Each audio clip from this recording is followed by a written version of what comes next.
بسم الله الرحمن الرحيم.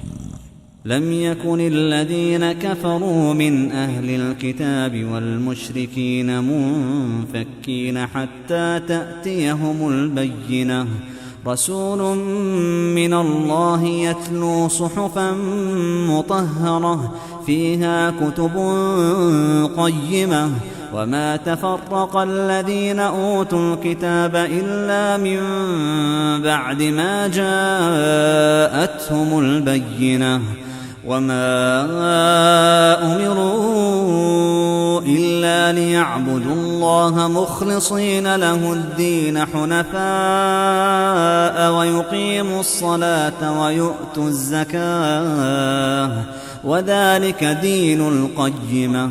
إن الذين كفروا من أهل الكتاب والمشركين في نار جهنم خالدين فيها، أولئك هم شر البرية.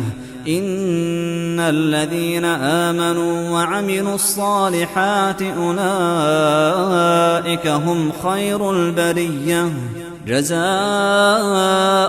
عند ربهم جنات عدن تجري من تحتها الأنهار خالدين